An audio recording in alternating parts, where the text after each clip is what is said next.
Okay, welcome to this second week of our MIS class. In this week, we're going to consider two chapters of our book, Chapter 2 and Chapter 3. Chapter 2 is about global e-business, how businesses use information systems.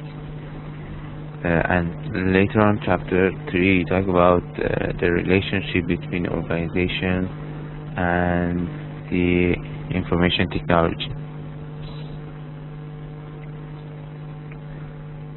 So for this chapter, there are some objectives. First of all, define and describe business processes and their relationship to information systems. Then describe the information systems supporting the major business function.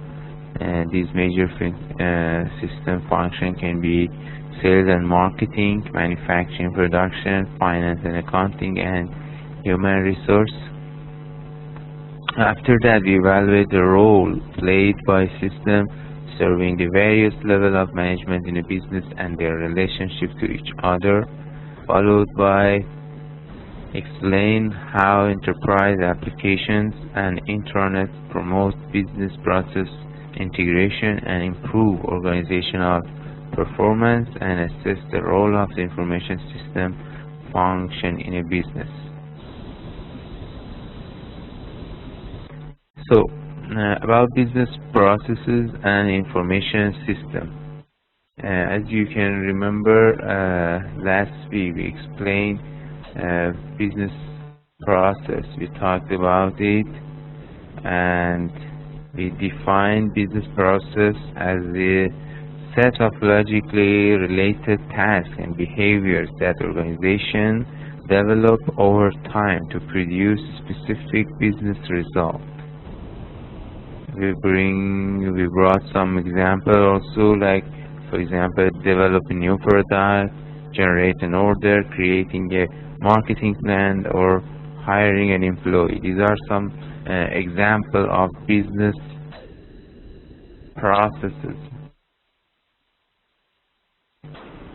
But in order to operate, businesses must deal with many different pieces of information about supplier, customers, employees, invoices, and payment, and of course their product and services.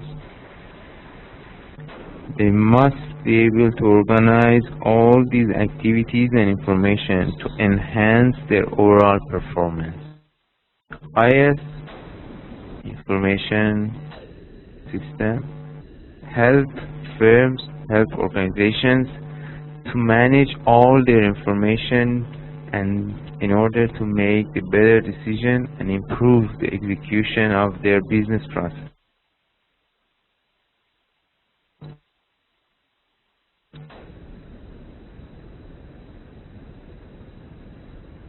So it's all about efficiency of doing business processes.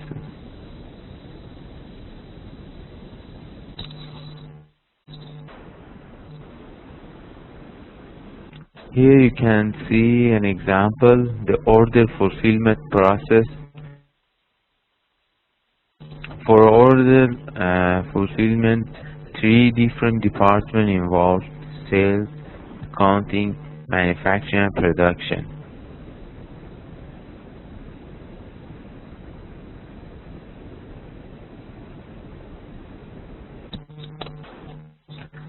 As you can see, in the sales department, the order is generated and submitted to accounting department. Accounting department check the credit, approve it, generate invoice, and also order the manufacturing and production department to assemble the product, and finally the final product will ship to the customer. So fulfilling a customer order involves a complex set of steps that require the close coordination of the sales, accounting, and manufacturing function.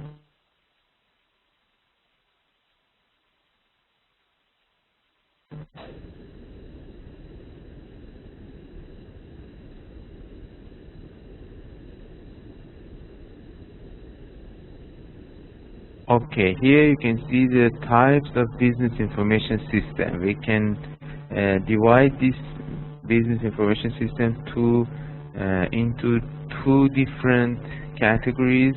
First from the functional perspective and then from the constituency perspective. From the functional perspective, we have sales and marketing system, manufacturing and production system, finance and accounting, and finally human resource system. And in the constituency perspective, we have TPS, stands for transaction processing systems. We have MIS and DSS, management information system and decision support system. And finally, we have executive support system, or ESS.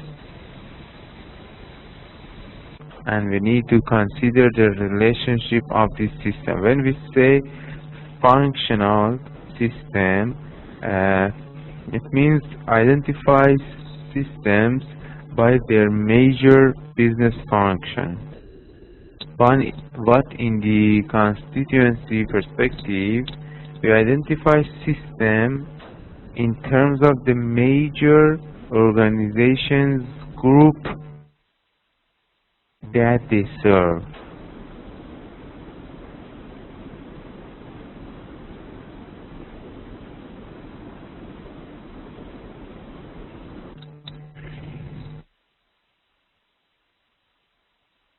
I don't know, guys, you have my voice clearly or some problem? Because some of your friends have problem with noise.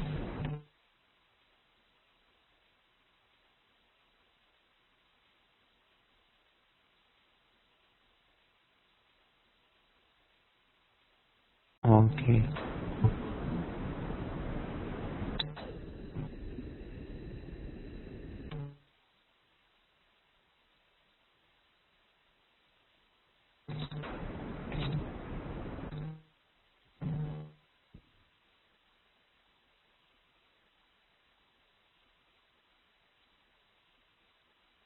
I think it's okay for your friend, Mr.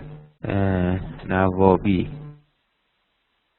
I think you're the only one that's got some problem with noise.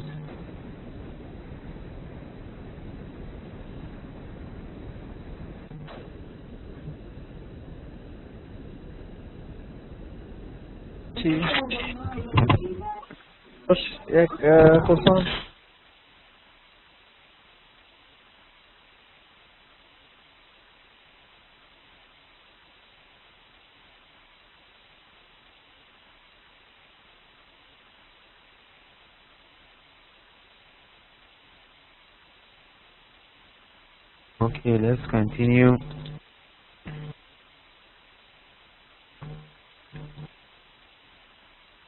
So we consider the system from two perspectives, functional and constituency.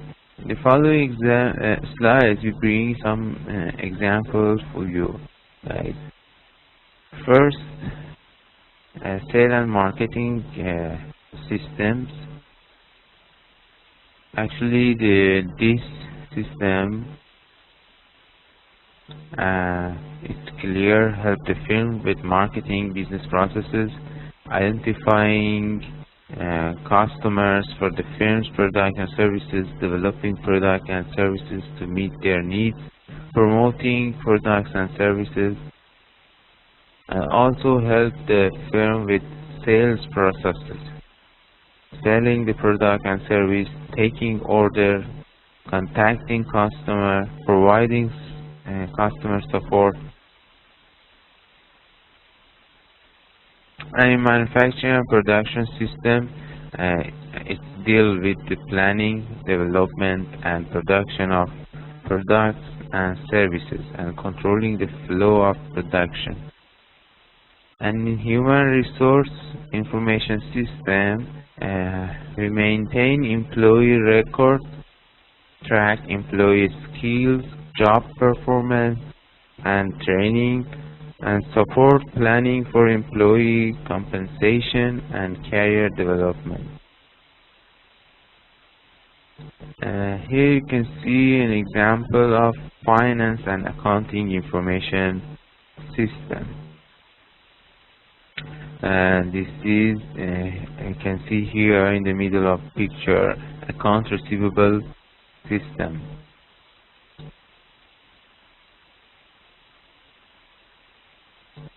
The input is invoice and customer data.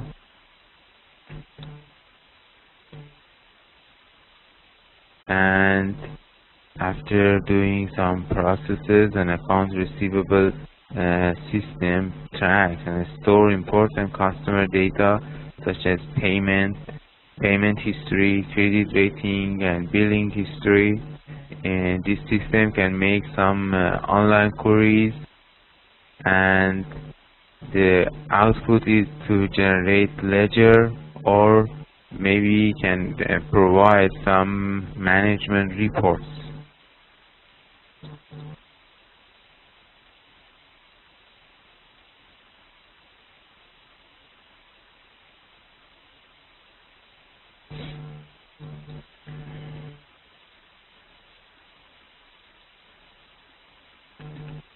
Okay.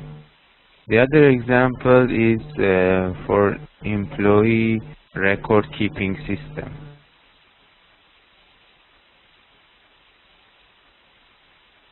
You can see here human resource system. We have employees data.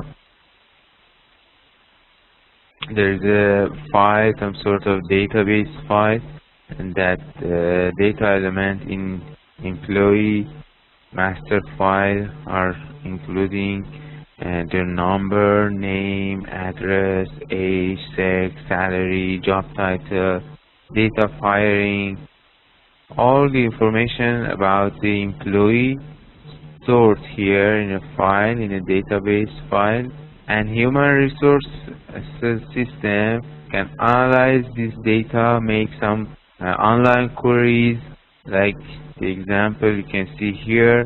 Termination report, for example, is a report, is a query, and the output, for example, can be to payroll or can be management report.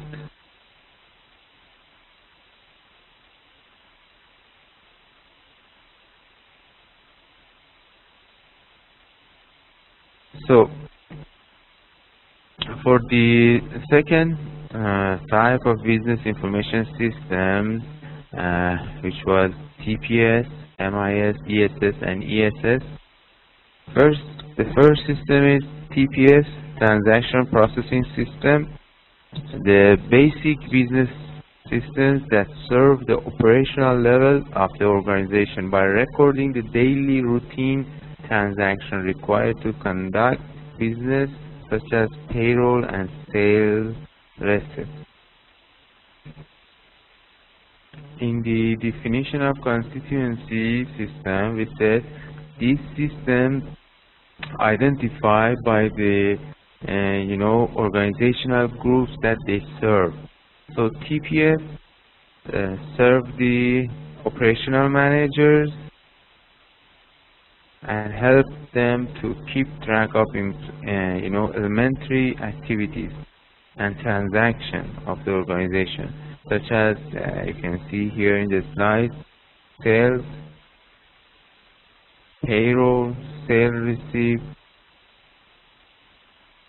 cash deposit, and all the flow of material in a factory. TPS, or Transaction Processing System, provides this kind of information at this level, at operational level. And in this level, for operational managers, the most of the tasks are predefined and well structured in advance. The operational managers do not need to define something or to build something, they just follow the rules and routines.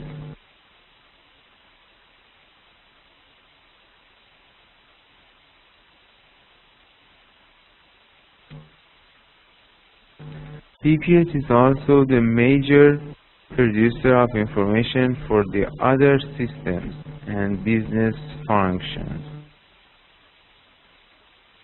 Here an example of TPS.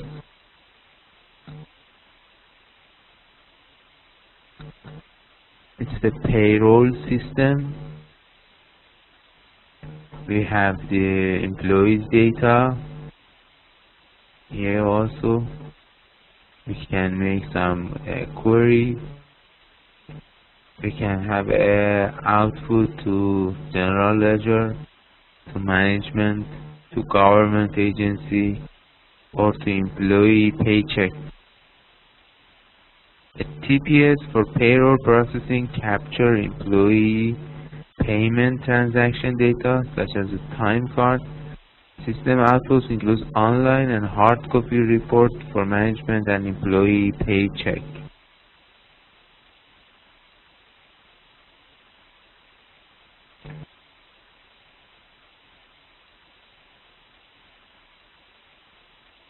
And about MIS, Management Information System.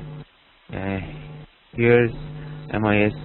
By MIS we mean a system, a constituency system, which serve the middle-level managers by providing current and historical performance information to aid in planning, controlling, and decision-making at the management level. MIS typically compress TPS data to present regular reports on the company's basic operation. Actually, MIS is a specific category of information system serving the middle level managers. Provide them with report on current organization performance. This kind of report can be used to monitor the business and predict future performance. A report on company's basic operation using data supplied by TPS. So MIS using the data which is supplied by TPS. We already talked about TPS. MIS serve managers primarily interest in weekly, monthly, and yearly results. Typically provide answer to some routine question, not the complex and complicated problem in our system. MIS just can answer some routine problem. For example, compare the total annual sale to the planned target. Okay, some simple analyzing like this.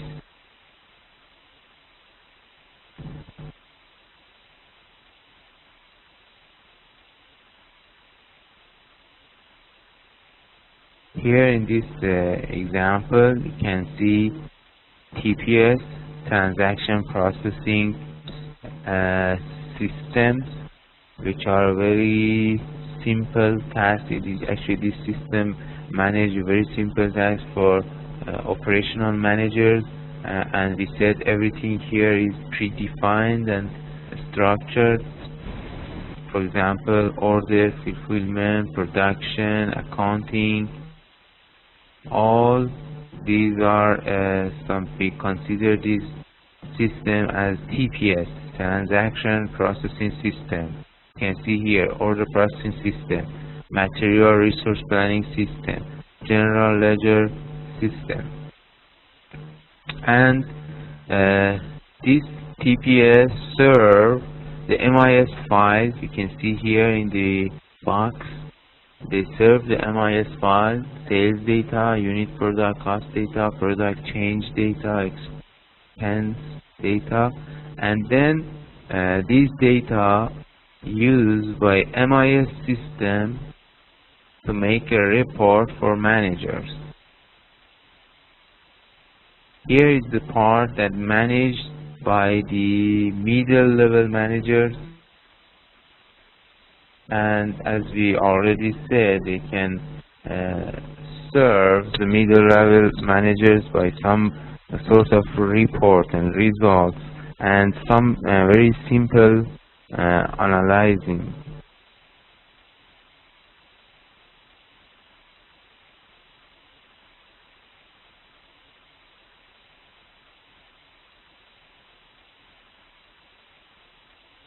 And the other system is the Decision Support System, or DSS. DSS help manager with non-routine decisions that are unique, rapidly change, and not easily specified in advance.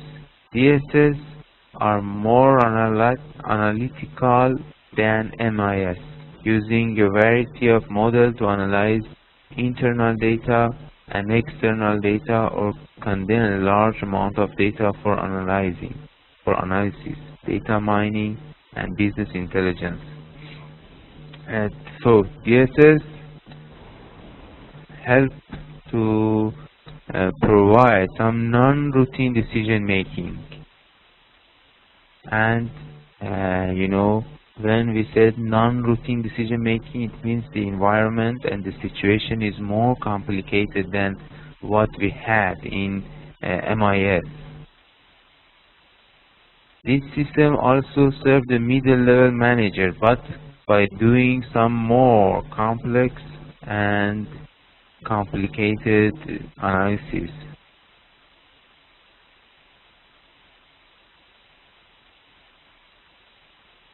The procedures here may not be fully predefined in advance here in this system. This system can serve, the complex environment, like for example, when we said what would be the impact on production schedules if we were to double sales in the month of December. Or for example, when we say what would happen to our return on investment if a factory schedule were delayed for 6 months. This kind of more difficult decision can be made by DSS, Decision Support System. Decision Support System use the, as we already say, use the internal information which provided by TPS and MIS, and also some external data. You can see here, or external information. This external information can be current stock price, competitor product price, and something like this. Use variety of models to analyze the data. Data mining and business intelligence is two of them that in the following slides we are going to consider.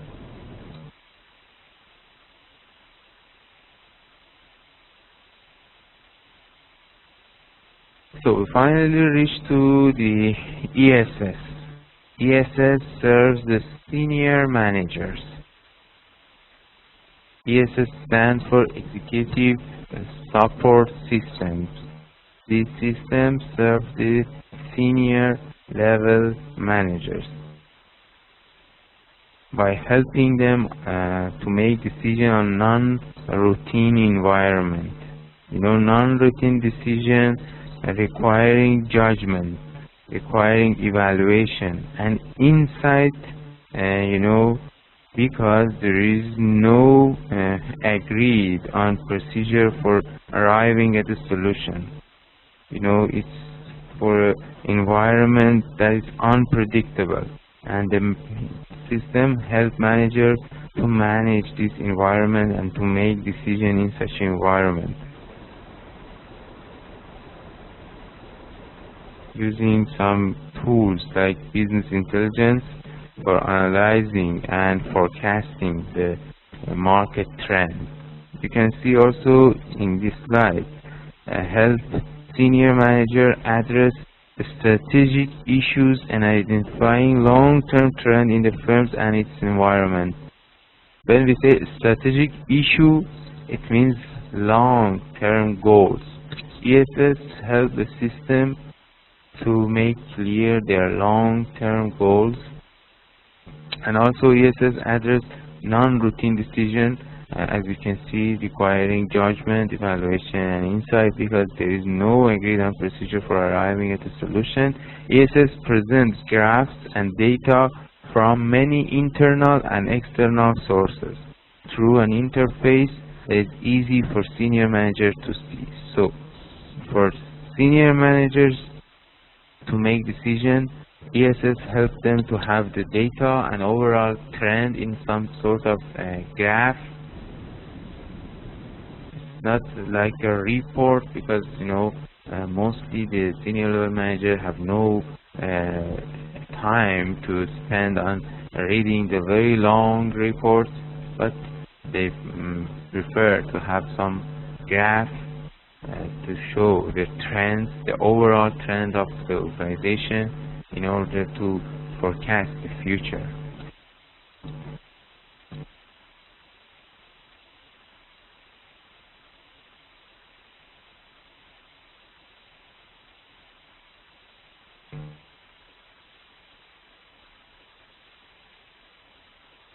ESS usually presenting in the form of digital dashboard which display on a single screen graph and chart of key performance indicator for managing a company.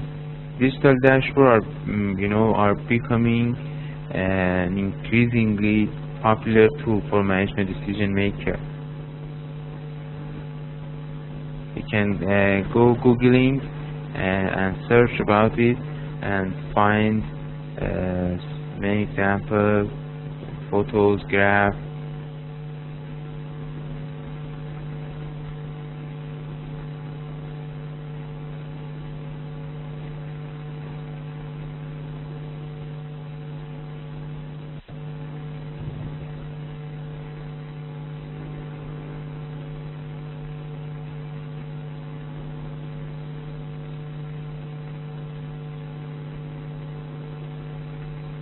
As we said, ESS also use the internal data and external data. In this slide, you can see the internal data comes from TPS, MIS, financial data, office system, modeling, analyzing, and external data is, for example, Dow Jones, internet news feed standard, and this system pulls data from diverse internal and external sources and make them available to executive in an easy-to-use form.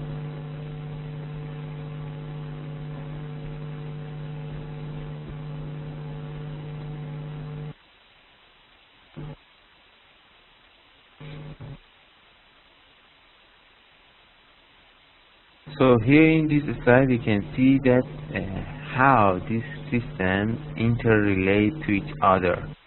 We said we have four systems: TPS and MIS, DSS. These systems, TPS is the base reviewing all these different systems. You can see that how a business can manage all the information in these different systems. It's make it clear that TPS serve MIS and DSS, and MIS and DSS provide the data for ESS. TPS It is very basic day-to-day activity of an organization which serve the operational manager, and then in the higher level MIS and DSS serve the middle level manager, and finally in the top ESS serve the senior managers.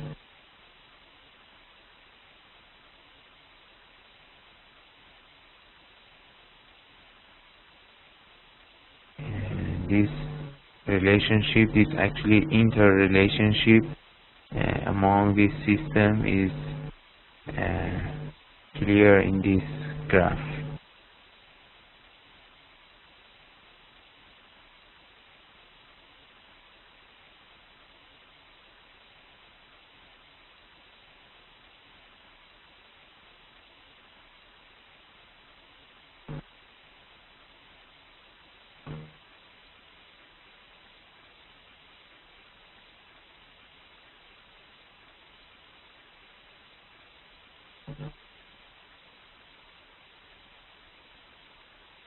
And guys, I'm reading your messages in chat. If you pay attention to the slides, in the slide itself, the examples and for example here in this slide, you can see the TPS, order processing is a TPS. Managing the material and resources is a TPS. Accounting file are TPS. And this information key into the system and help in the next level. MIS is kind of system that installed in the organization and the business, help to get this information and do some very simple analysis. And then DSS make a little bit more complex analysis. These are a system for manager use this system to analyze the trend of our organization. The most important things for us is the tools they use, data mining, for example, or business intelligence, that in maybe this week or next week we consider these tools, data mining and business intelligence. DSS is just a system, and ESS also same, it's just a system. One of DSS serve the middle level management, ESS serve the senior managers. By do some analyzing and give them the result in such a graph or graphic shape in order to help them to see their trend, their company's trend, and help them to predict and to forecast the future activities.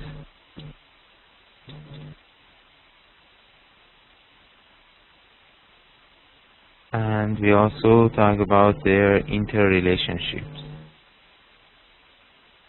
So now we need to talk about enterprise applications. By reviewing all the different types of systems we have just described, you may wonder how a business can manage all the information in these different systems. You may also wonder how costly might be all these various systems, or how they can share information, or even how manager and employees are able to consider these work. In fact, these are all important questions for businesses today. These days, actually, businesses are worried about such a question. The solution is enterprise applications.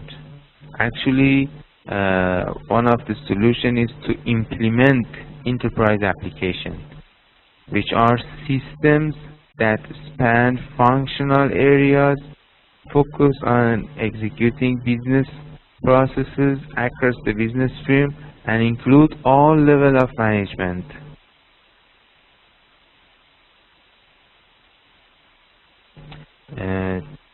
We use the enterprise application to satisfy the efficiency.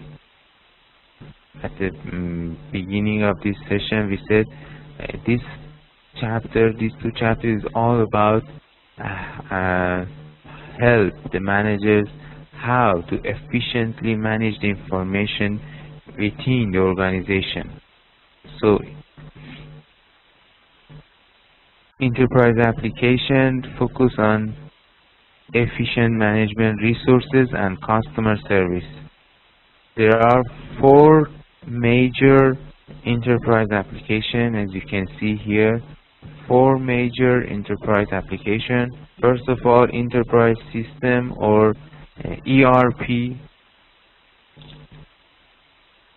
ERP stands for Enterprise Resource Planning, which integrate the business processes.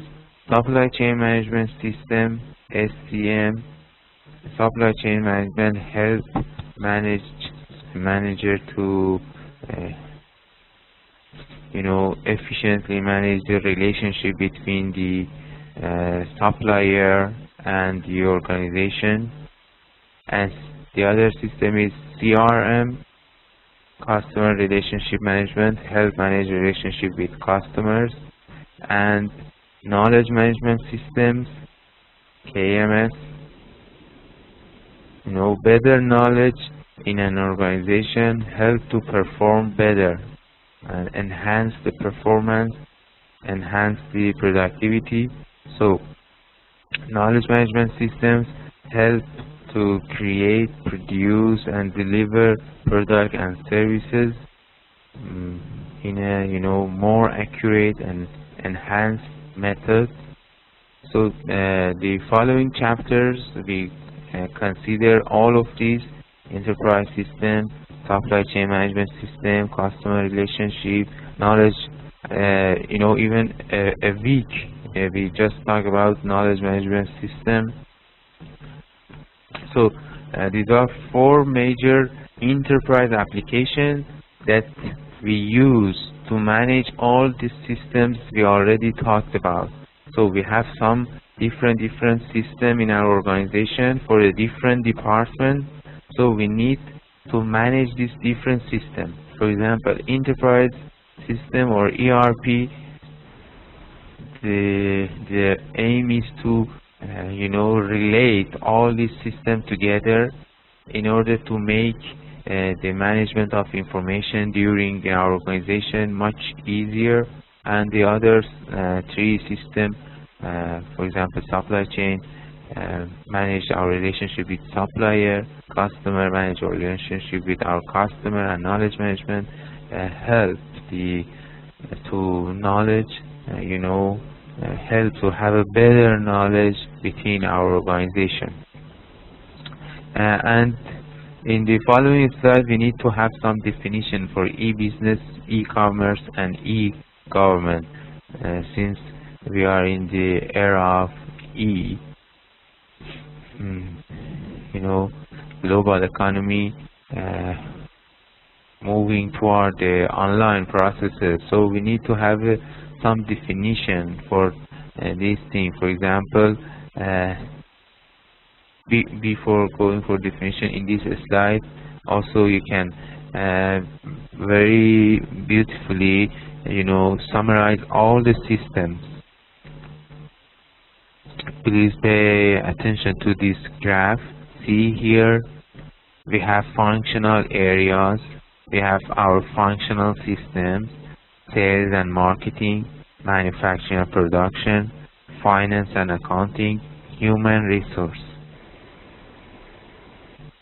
Here we have our enterprise application, supply chain management system, customer relationship management system.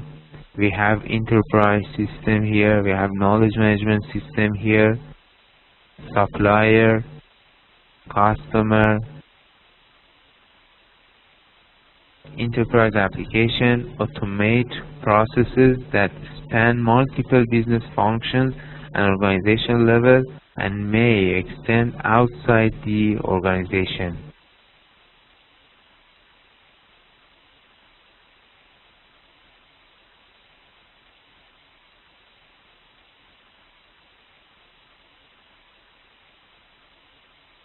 A friend asked how we could make enterprise systems.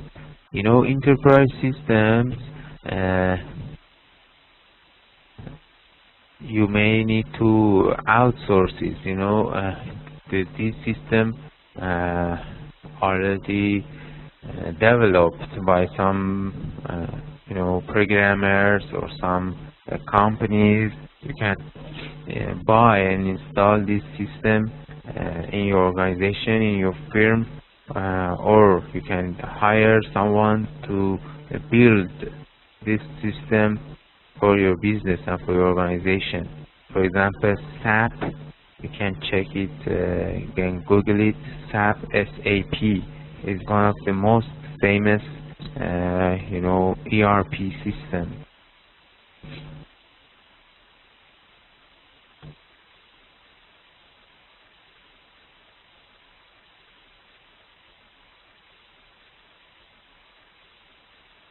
So what is e-business and e-commerce?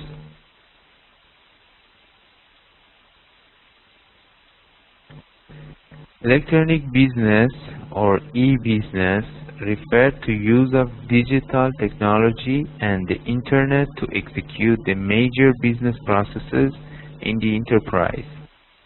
E-business includes activities for the internal management of the firm and for coordination with supplier and other business partners. It also includes electronic commerce or e-commerce. E-commerce is the part of e-business that deals with the buying and selling of goods and services over the internet.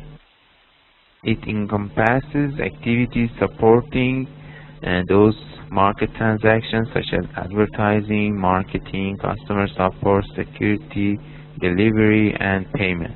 So e-business and e-commerce is all about doing our business and conducting our business online. And e-commerce is a part of e-business. The other definition is e-government. E-government refers to the application of the internet and networking technology to digitally enable government and public sector agency relationships with citizens, businesses, and other arms of government.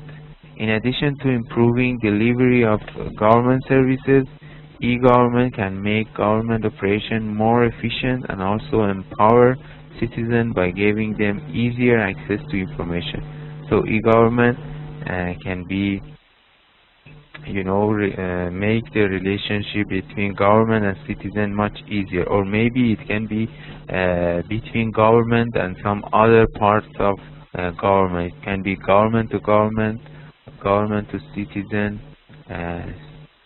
manage all the activity and processes and relationship between government, citizen, and businesses. Okay, before moving to the next chapter, I would like you guys to join this lecture and talk about e-business, e-commerce, and e-government experience in your country, country, Afghanistan. Do you have any experience using these systems? Because since I know Afghanistan is really fast growing these days. Do you have such a e-government in your country? Is the infrastructure ready? Is already run or not? Do you have any experience using e-government or e-commerce or e-business in your country? If you would like to talk about it, any experience, I'll appreciate. Maybe for me or for your friends could be very interesting. Any of you guys, if you interested to talk and to share your experience with us, I will pass you the mic and you can share your experience with me and your classmates.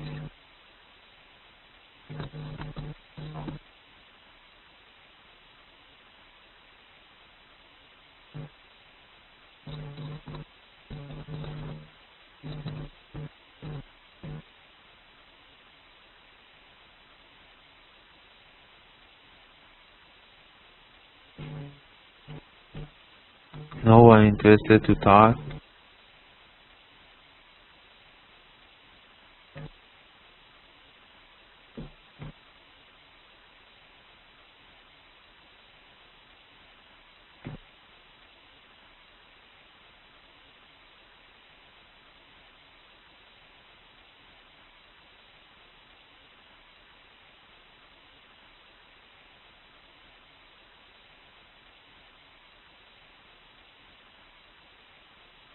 Mr. Navabi, if you like to talk about it, I can pass you the mic.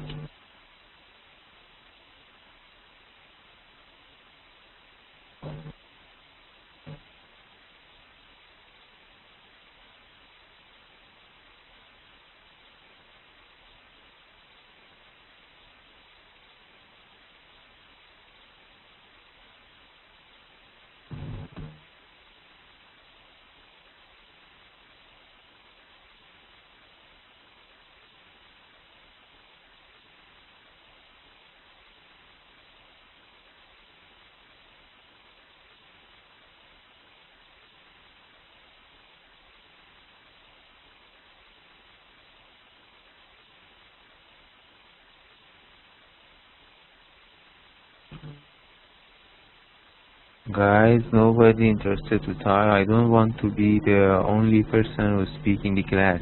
I would like you to participate.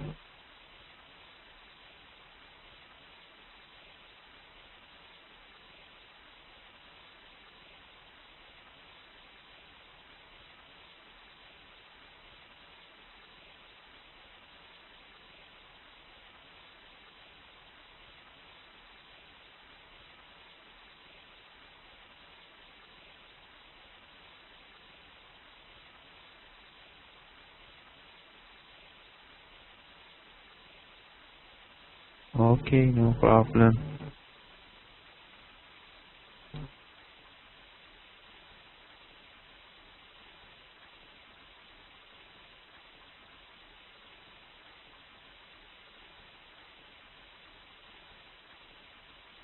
Okay, Mr. Navabi, bring some example of e-government in your country. For example, he mentioned about national ID, which is just start implementing the national ID as a part of government body, e-government.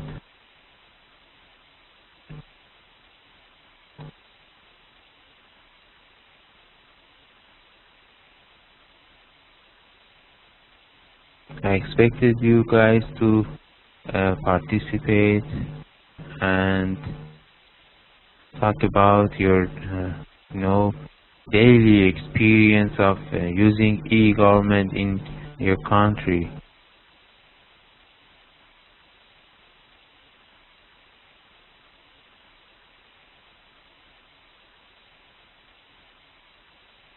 Okay, no problem.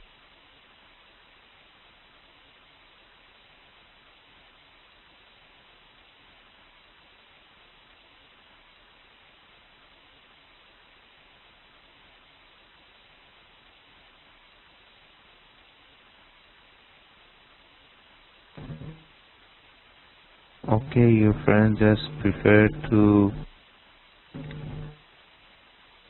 type and something about e-government in the chat windows.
Okay, let's move to the next chapter. Chapter 3 of our book is all about information systems, organization, and strategy.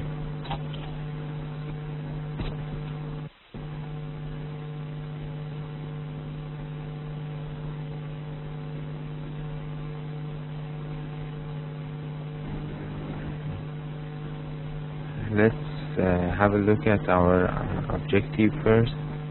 Identify and describe important features of organization and managers need to know about in order to build and use information systems successfully.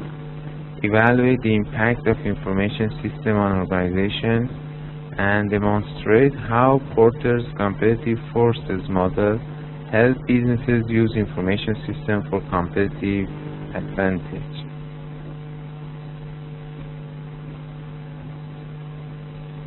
So, information system and organization influence each other. Information systems are built by managers to serve the interests of the business field. At the same time, the organization must be aware of what influence the information system and what's the benefit and advantages come to the organization from new technology. The interaction between information technology and organization is complex and is influenced by many mediating factors. These mediating factors including organization structure, business processes, politics, culture, surrounding environment, and management decision. As a manager, you need to know and you need to understand how the information system can change social and work life in your organization, in your company, in your firm.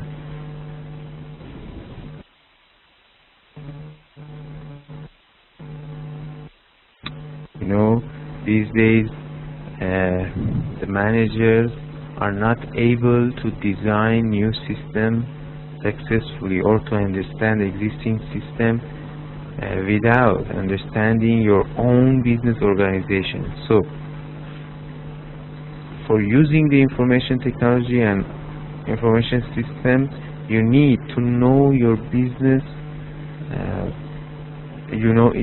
business organization. You need to know your organization. You need to be aware of all parts of your organization, and you need to consider all the mediating factors that help you to bring the IT and information system to your organization in order to help you to manage your organization much better in comparison with the traditional systems.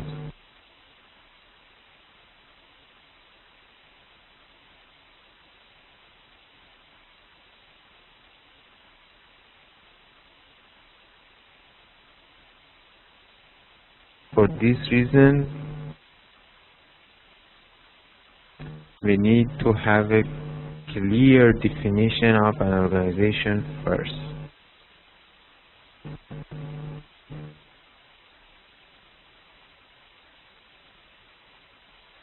And we need to consider the features of an organization as a mediating factor between organization and information technology. I'd like to bring you an example, a definition of an organization. To define an organization, we can say an organization is a stable, formal social structure that takes resources from the environment and processes them to produce outputs. So it's a structure, get some input, do some process, and provide us some outputs.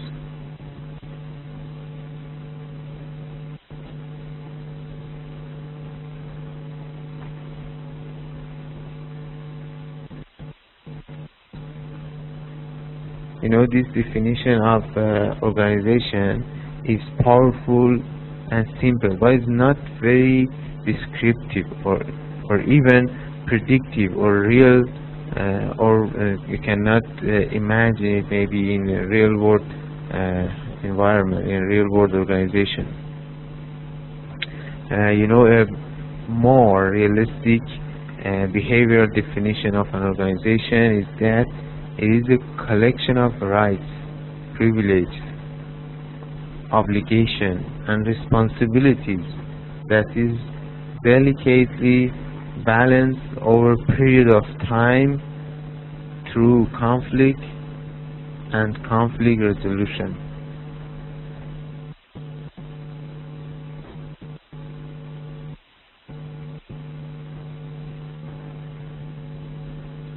In this slide, let me move to the next slide. You can see the relationship, the two-way relationship between organization and information technology. And you can see here the mediating factors like environment, like culture, structure, business processes, politics, management decision. This complex two-way relationship is mediated by many factors, not the least of which are the decision made or not made by managers. Other factors mediating the relationship include the organizational culture, as I said, structure, politics, business processes, and environment.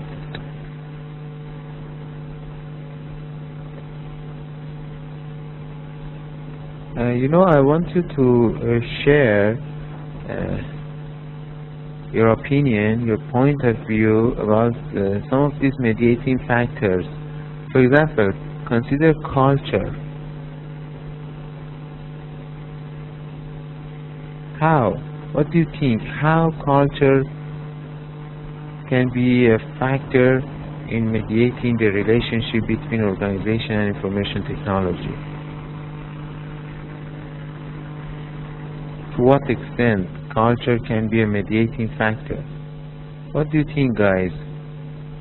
Please participate in the class and talk about it and bring your idea.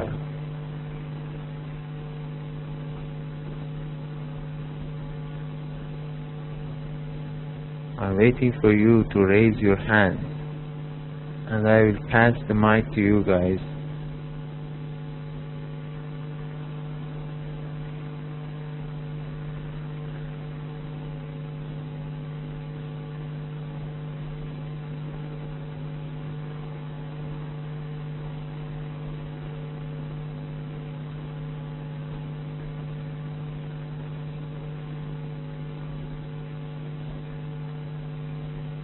So it seems that nobody likes to talk in this class.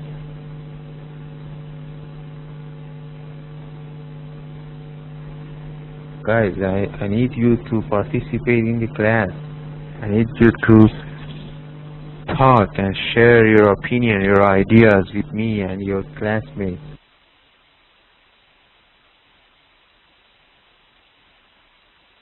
I don't know why you are so quiet.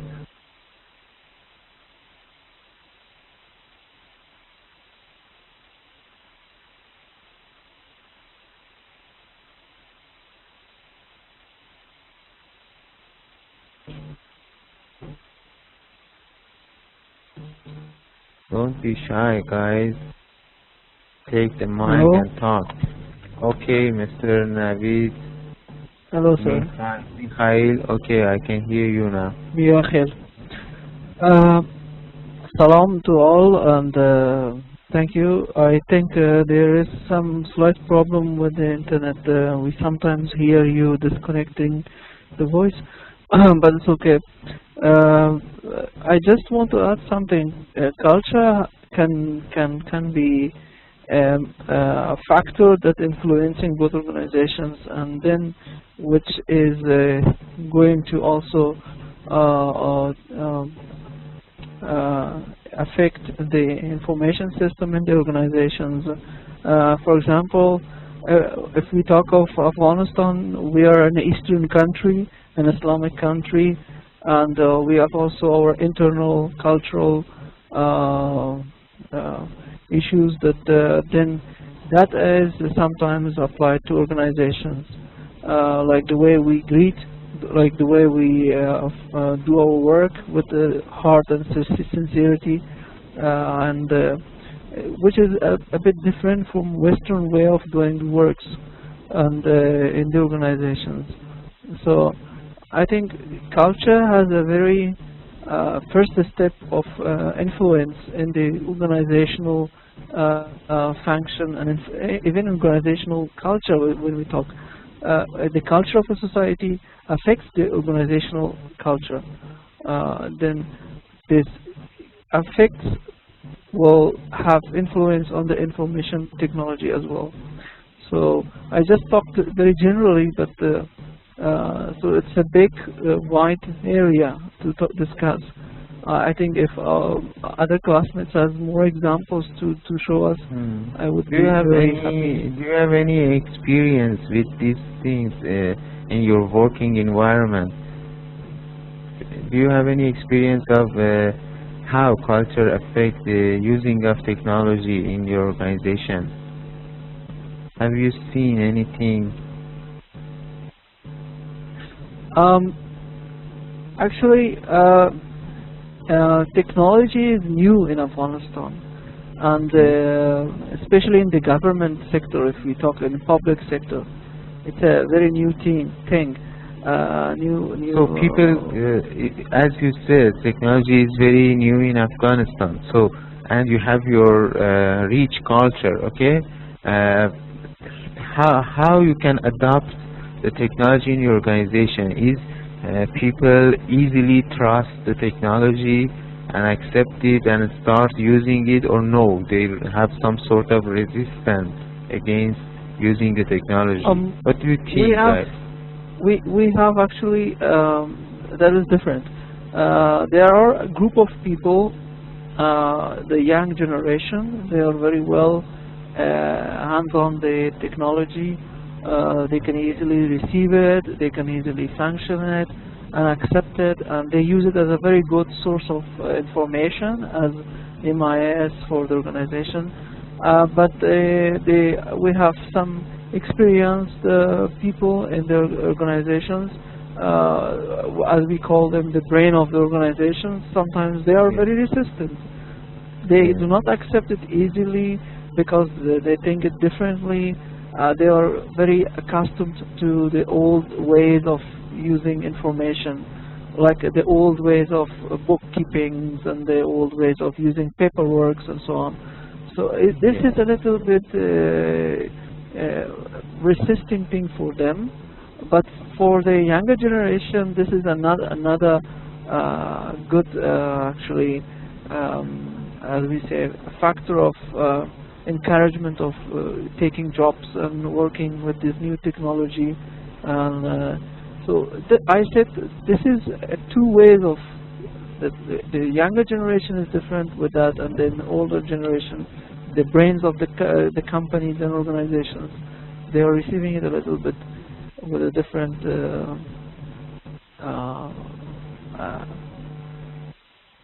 differently than the others. But I think finally they will find it that this technology helps them, and the manager should be able to manage this transforming from the traditional system to the new system, and they should be able to make it clear for them the usage, the the influence, the advantages that this new technology bring to their working environment. Because the older ones, as you said, the brain of the organization, they afraid maybe this new technology, which is very weird for them, and they don't want to trust it. They may afraid that this technology comes to take their place and take the activities they do. That's why their resistance against it. Yeah, Am I that is also right? true that, that's also true that, for example, in public sector, in an office, for example, think accounting office in an organization, Okay. the government, 5 people works, and with this new technology, if we have a computer, we can easily use to store data and then process it and then produce reports, analysis, and so on by one acknowledgement with the computer softwares, that he can operate it and then bring the information to the executive managers. Then these 4 or 5 people will be jobless, and they are not familiar with the new technology. They cannot use it, and they use the older system paperwork. So this is, of course, a kind of conflict. And within the organizations, if they want to use the new technology, either they have to forget about 5 people's job, or to bring the new technology to make the work faster, more reliable, or more better analysis and decisions for their future accuracy and so on, for the planning and reporting and so on. So yeah, you're right. This is really a kind of conflicting situation. Some people they resist, they do not want it, and but they are, sometimes it is very difficult. They are in the decision level. They can decide about the future of the organization. So sometimes you see some organizations do not change because of the very decision-making people on the top. They do not change it, and they keep it as it is, and this is really a difficult situation. Yeah, as you said, the problem is in the developing countries. The problem is that the top-level managers are not familiar with new technologies, and they are not aware of the effect of this new technology in their organization and their business processes. And sometimes they themselves also resist against this new technology. So how they can help the employees, how they can deliver the better system to the customers.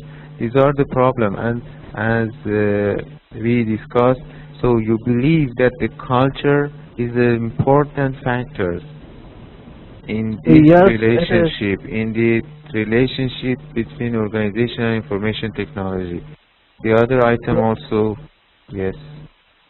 yes, that's true. It's very, very important factor. The culture can affect both organization and information technology in relation. So, Okay. Okay, thank you, Mr. Navid, for participating in the class and sharing your points and idea with me and your classmates. Thank you very much. you're welcome. Thank you very much as well. Okay, thank you.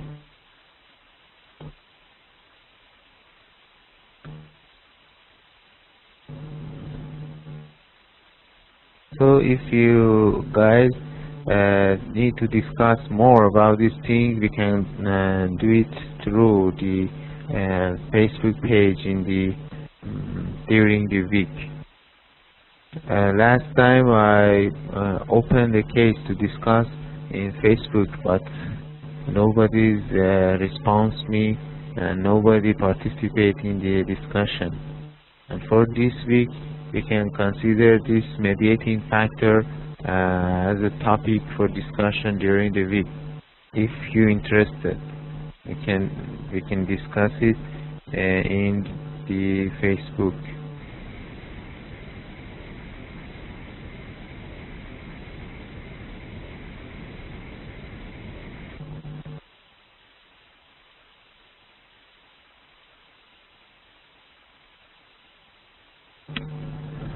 Okay, so we talked about the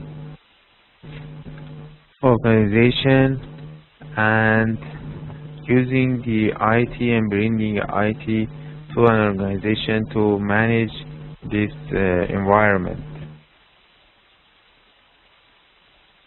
which is dramatically affect the organization. It leaves some economical effect. Using the internet,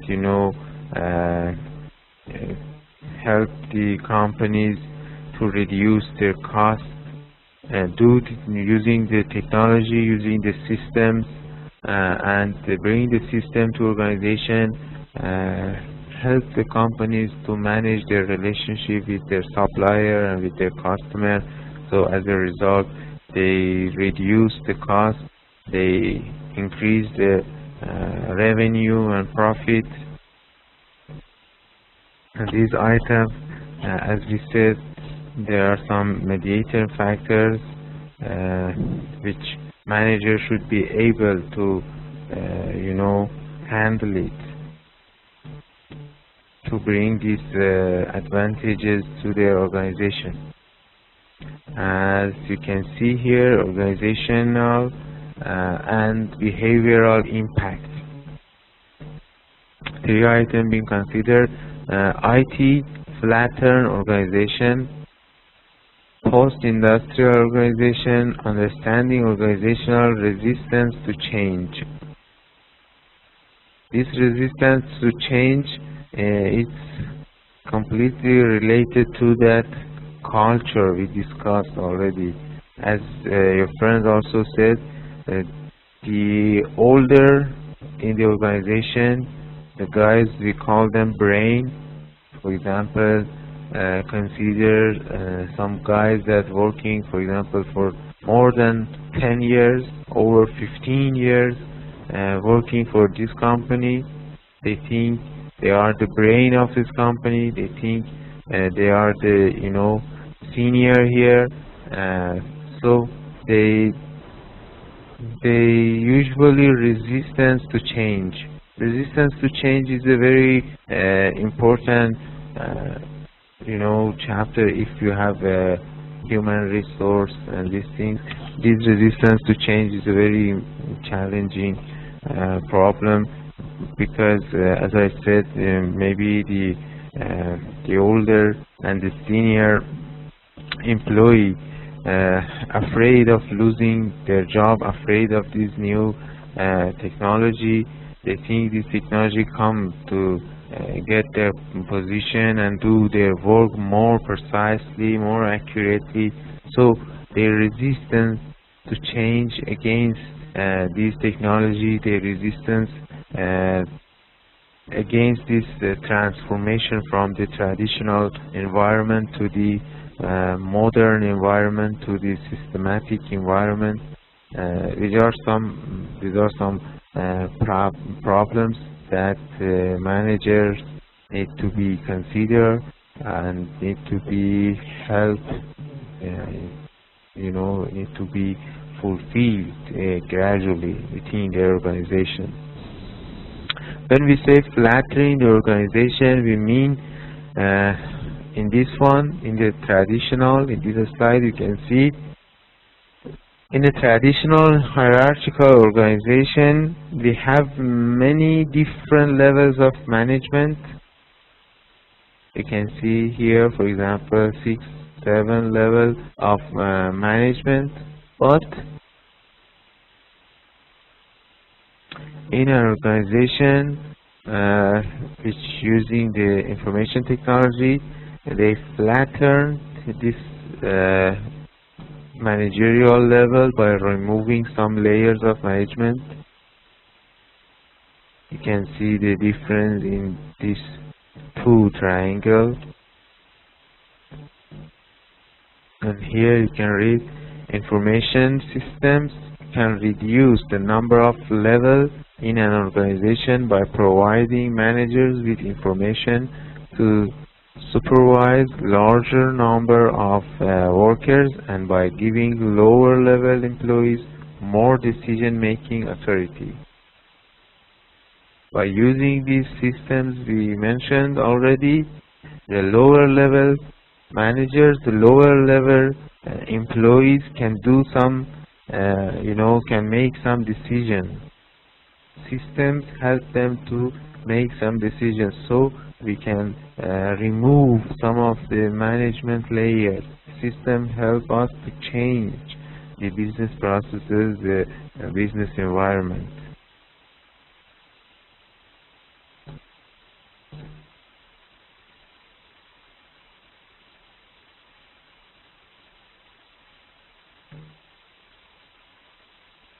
And the other things we're going to consider this week is about using information systems to achieve competitive advantage. For this reason, we consider Porter's competitive forces model, or sometimes they call it Porter's 5 forces. In each industry, each working environment, always there is some firms that are more prominent than the others in that industry. For example, when we talk about automotive industry, the first thing comes to our mind is, for example, Toyota. When we talk about search engine, Google. When we talk about retailer, Walmart. Talk about online, bookstore, Amazon.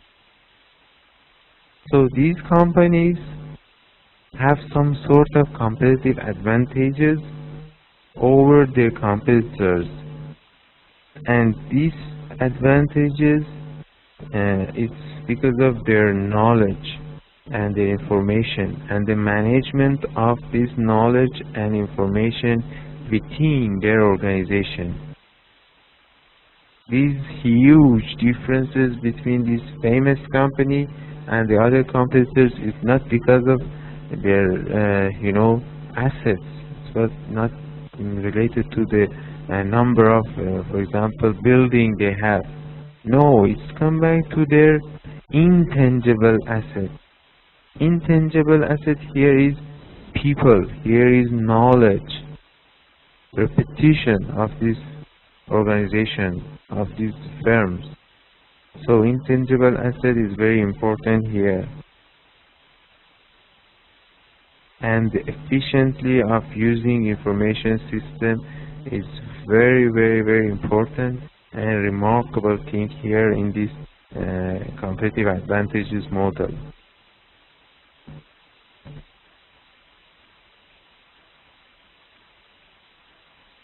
These 5 forces are traditional competitors, new market entrants, substitute products and services, customers, suppliers.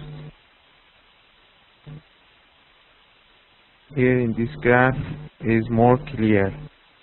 Our firm and our competitors. And the other 4 factors: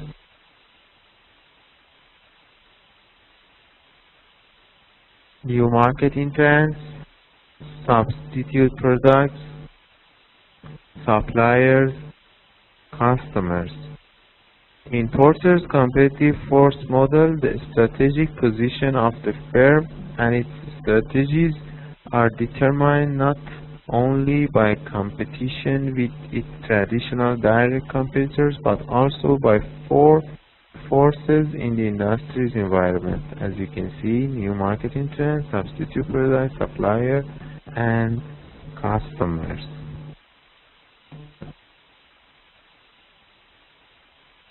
So this model is all about the working environment of a firm. And these five factors are the basic competition strategy for a firm to outperform the competitors.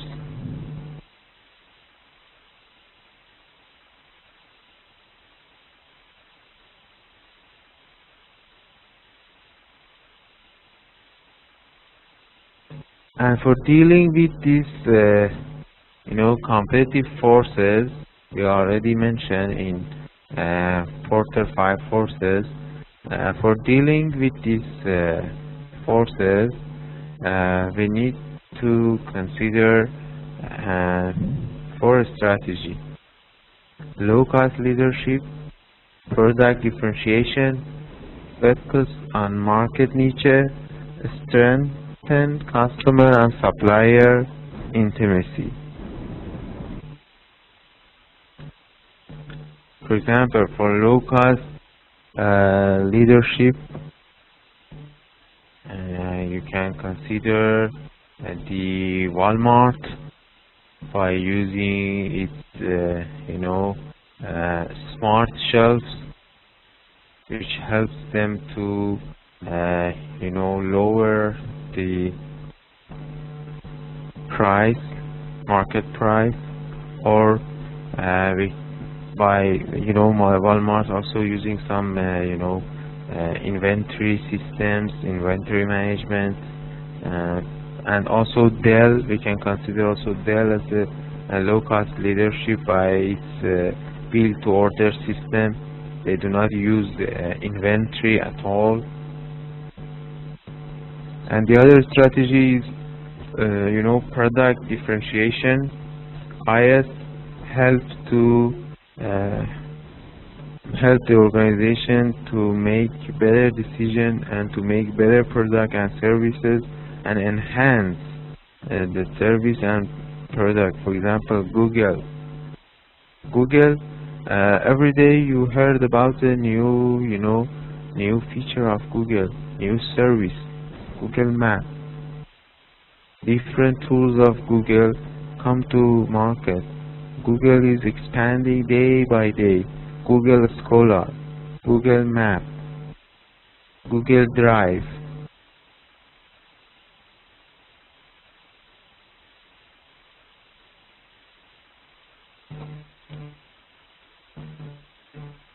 Or you can say for product differentiation, we can talk about eBay.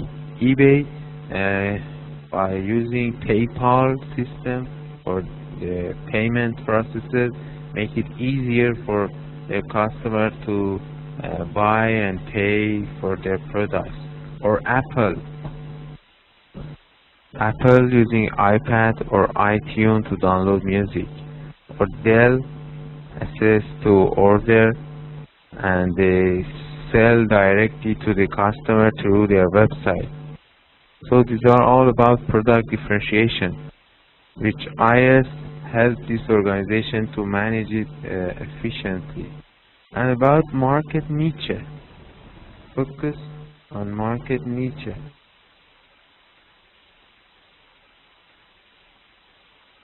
Market niche means you are very strong in some point of your business and in your market. You need to focus on that and bring the advantage, bring the competitive advantage of that niche to your market. You may do some different activities, some different products, but only few of them, only one of them is on that you are much more doing better than your competitors. So you need to focus on that. For example, you may need to change some patterns, some business processes to make this niche more competitive, make it more strong within your organization. For this niche, we can bring the example of Hotel Hilton. Hotel Hilton using a system, if I'm not mistaken, they call it OMG or OMG something. They use this system to store their customers' information, their customers' behavior, their customer interest, and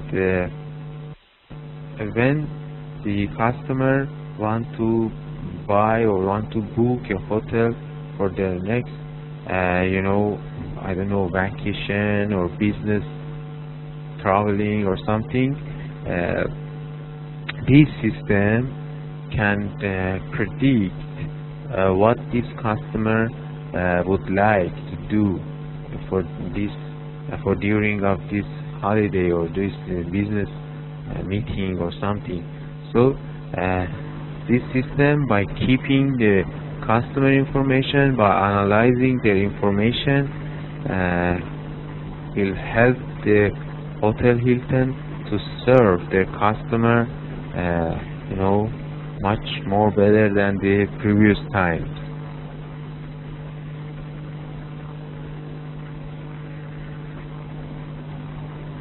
And about the intimate relationship with customer and with supplier, we already also talked. If you have intimate relationship with your customer, you bring the benefit to your organization, and if you have intimate relationship with your supplier, it helps you to reduce the cost, which both of them finally result in increasing the revenue for your company. There should be a very strong link between these things, between your supplier, organization, and customer. It's like a chain. Later on in the supply chain management, more talk about this one.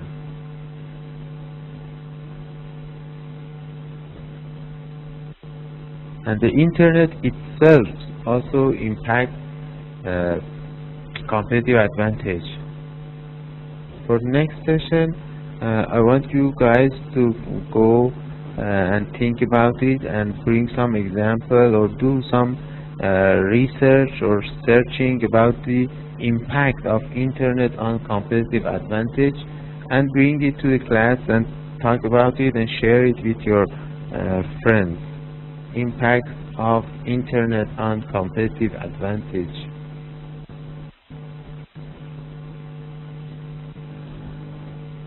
So, thank you very much for your attention to the class today. It was about information systems in an organization and using the strategies, different strategy, and also with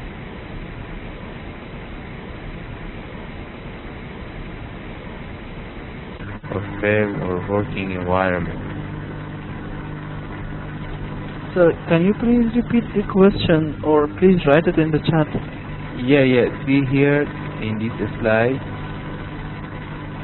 I write it down that the internet impact on competitive advantage.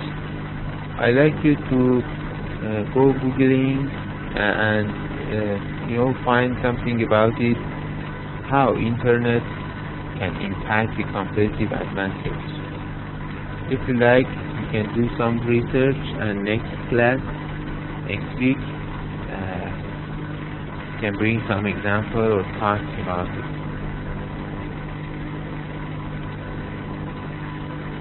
And the other thing is, I already emailed you earlier today, the first week slide plus the MIS book. I hope you all got my email and the file that was attached. Have you received that? Have you received the slide and the MIS book?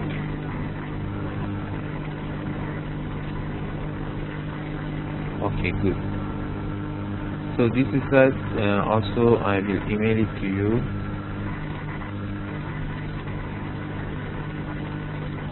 And the other thing is about your grouping for doing your group assignments. Some of you guys write your group members here in chat, but I cannot consider it. You're supposed to email it to me. Please, you're supposed to structure and shape the groups by this week, but I haven't received any email from you guys. None of you emailed me and let me know about your group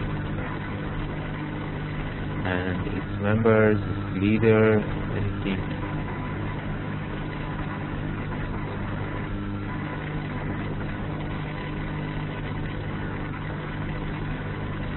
Okay guys, please make a group and email it to me.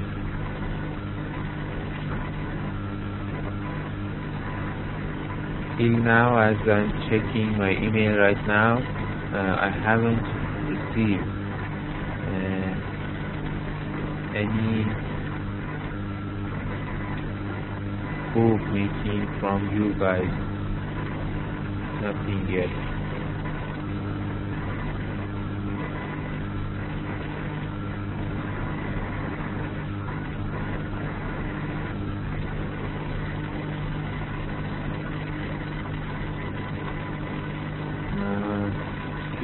Oh yes, you're right. I forget to attach the class outline. I will email it to you guys by this week's slide. Okay, thank you for reminding me, Mr. Aman. Yeah, I forgot to send the class outline. I will send you that one also. No worries. But the only thing is about your groups. Please make your group and let me now within 2 to 3 days, unless I myself have to shape your groups and let you know next week by your groups, and you need to be in touch with your friends and do your assignments. The other thing is about our class. As you know, we missed one session last first week. I couldn't attend the class, and also on 8th of November, not next week, the other week, next 2 weeks, 8th of November, I won't be around and I cannot hold the class on Thursday, 8th of November. So we need some replacement class. As I type to the administrator office and the institute person in charge, we can only have some replacement class on Tuesday or Wednesday.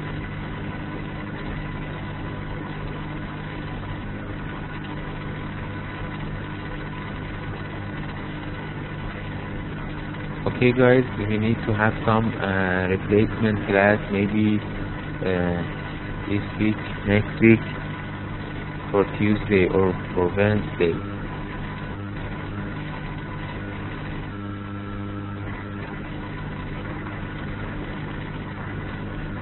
Okay, you are all okay to have a replacement class?